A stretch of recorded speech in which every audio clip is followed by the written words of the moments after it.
तो आप सभी का फिर से स्वागत है हमारे एक नए वीडियो के साथ। तो आज हम लोग देखने वाले हैं समाचार जो आप लोगों को विद्यालय में पूछा जाता है। तो चलते हैं, पहले देख लेते हैं सुविचार।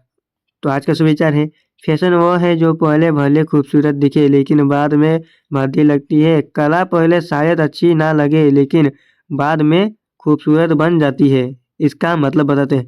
फैशन वो है जो पहले भले खूबसूरत दिखे लेकिन बाद में वो भद्दी लगती है, यानी कितनों भी खूबसूरत दिखे बाद में वो खराब दिखता ही है। और कला पहले शायद अच्छी ना लगे लेकिन बाद में खूबसूरत लगता है, यानी कला कला आपको पहले अच्छा ना लिखे लेकिन बाद में बन जाएगा, उसके बाद आप लोगों को अच्छा लगेगा। तो देख सकते हैं नीचे में इंग्लिश में लिखा है, fashion is what seems beautiful now but looks ugly later. Art can be ugly at first but it becomes beautiful later. तो आज का महत्वपूर्ण दिवस 7 नवंबर, चंद्रशेखर व्यक्त रमन जयंती। रमन, जिन्हें चंद्रशेखर रमन के नाम से भी जाना जाता है, का जन्म 7 नवंबर 1878 को तमिलनाडु के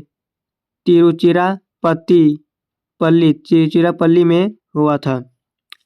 आज का मुख्य समाचार देख लेते हैं। तो पहले अंतर्राष्ट्रीय समाचार।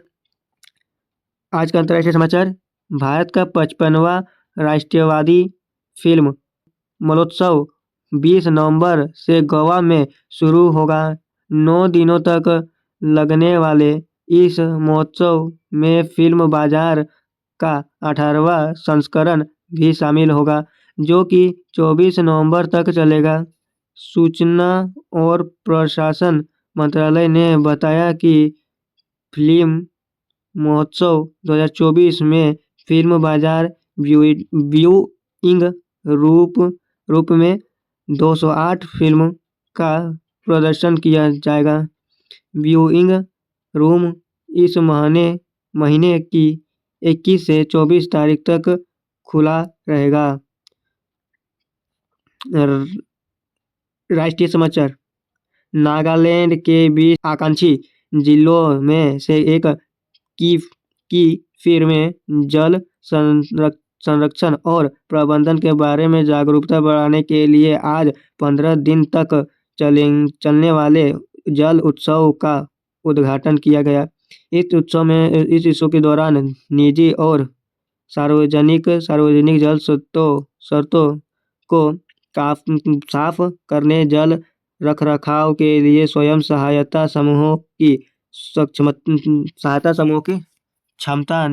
क्षमता निर्माण, जल गुणवत्ता परीक्षण, प्रशिक्षण, पौधारोपण और जल जनित रोगों पर जागरूकता शिविरों के आयोजन सहित कई गतिविधियां आयोजित की गई। अब चलते हैं आगे। तो ये देख सकते हैं राज्य समाचार।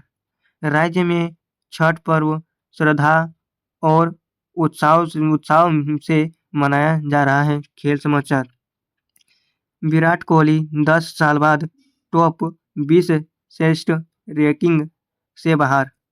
अब शिक्षा, कैरियर, टेक्नोलॉजी आदि से समाचार।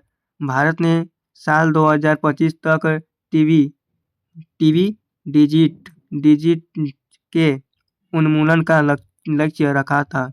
सरकार ने फाइनेंशियल ईयर 2023 में इस काम के लिए 34,000 करोड़ रुपए आवंटित किए हैं। आज की तारीख में सभी सरकारी अस्पतालों में टीबी का इलाज मुफ्त है और पेशेंट्स को इलाज के दौरान हेल्दी डाइट के लिए हर महीने 1,000 रुपए भी मिलते हैं। तो आज का सामान्य प्रश्न। तो पहले देखते हैं प्राथमिक स्तर पर कक्षा 1 से 5 तक। पहला बूझे पहली, चूहे के सिर पर चढ़ बैठूं और चोटी से छोड़ूं भाप। नियम समय पर सीटी बजती, पकती सब्ज पकती सब्जी अपने आप? इसका उत्तर हो जाएगा प्रेशर कुकर। अब दूसरा, हिंदी का एक मुहावरा बताइए जिसमें ऊंट और जीरा शब्द शामिल हो। तो इसका उत्तर हो जाएगा ऊंट के मुंह में जीरा। अब तीसरा प्रश्न, 95 और 95 को अंग्रेजी में क्या कहते हैं? स्पेलिंग भी बताइए। 95। अब चौथा प्रश्न, मुझे मुझे पहचाने, यह एक साबुन का नाम भी है और संगीत का वाद्य यंत्र है भी। तो इसका उत्तर हो जाएगा संतूर। संतूर।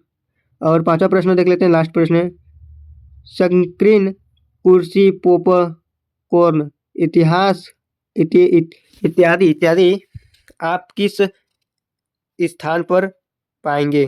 तो इसका उत्तर हो जाएगा, इसका उत्तर है सिनेमा घर। ये जितना कोई सब कहाँ मिलता है? सिनेमा घर में, इसीलिए सिनेमा घर उत्तर हो जाएगा। अब हम लोग पढ़ेंगे उच्च प्राथमिक स्तर यानी 6 से 8 क्लास के बच्चों के प्रश्न को देखते हैं। तो पहला प्रश्न लिखा हुआ है, बोरोबुदुर का प्रसिद्ध प्रसिद्ध बौद्ध मंदिर को आप किस नाम से किस देश में पाएंगे? तो इसका उत्तर हो जाएगा इंडोनेशिया। जो बोरोबुदुर का प्रसिद्ध बौद्ध मंदिर है वह इंडोनेशिया में स्थित है। अब हम लोग दूसरा प्रश्न को देखते हैं, कथकर उत्तर प्रदेश तो ओडिशा। तो कथकर उत्तर प्रदेश तो ओडिशा, तो इसका उत्तर हो जाएगा ओडिशा। अब हम लोग तीसरा प्रश्न को देखते हैं, स्नूकर टेबल में कितने पॉकेट होते हैं?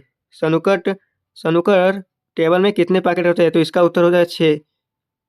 आप देख लेते हैं चौथा प्रश्न, पुस्तक एलिस इन वंडरलैंड वंडरलैंड के लेखक का नाम क्या है? तो इसका लेखक का मेरे ख्याल से लुइस कैरोल। तो उत्तर देखते हैं, हाँ लुइस कैरोल्स है। अब हम लोग चलते हैं आगे। तो ये देख सकते हैं, किसी वस्तु की छाया का रंग कैसा होता है? तो किसी भी वस्तु का छाया का रंग काला होता है, तो इसका उत्तर हो जाएगा काला। अब देखते हैं माध्यमिक स्तर कक्षा 9 से 12 तक के प्रश्नों को। तो पहला प्रश्न बता रहा है, चर्मन उद्योग के लिए प्रसिद्ध उत्तर प्रदेश का यह शहर गंगा नदी के किनारे अवस्थित है। तो इसका उत्तर हो जाएगा कानपुर। अब दूसरा प्रश्न इंग्लिश में लिखा हुआ है, तो इसको भी बता देते हैं।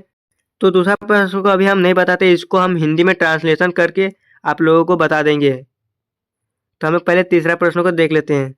तीसरा प्रश्न, यदि हम समुद्र तट पर बैठकर दो सूर्यास्तों के बीच बीतने वाले समय को मापे तो उसमें हम क्या अनुमान लगा सकते हैं पृथ्वी के संबंध में? पृथ्वी की त्रिज्या का उत्तर हो जाए, पृथ्वी की त्रिज्या का उत्तर हो जाए। आप चौथा प्रश्न को देखते हैं, किस अधिनियम ने संवैधानिक संप्रभुता की अवधारणा दी? तो इसका उत्तर हो जाएगा भारत सरकार का अधिनियम जो लगा था कब? 1935 में। अब हम लोग कक्षा 9 से 12 के बच्चों के लास्ट प्रश्न को देख लेते हैं, वैज्ञानिक अलेक्जेंडर ओपेरिन को मुख्य रूप से किस क्षेत्र में योगदान के लिए जाना जाता है? तो इसका उत्तर हो जाएगा जीवन की उत्पत्ति के सिद्धांतों में योगदान के लिए। तो आज का शब्द देख लेते हैं, यानी वर्ड ऑफ द डे। तो शब्द है, तो चलिए आप देख लेते हैं आज का हम लोग प्रेरक प्रश्न जो है सुंदर घोड़ा। तो प्रेरक प्रश्न को पढ़ने से पहले अगर आप लोगों ने हमारे वीडियो को लाइक नहीं किया है तो लाइक कर दे और चैनल को सब्सक्राइब करके अपने दोस्तों के साथ शेयर कर दे।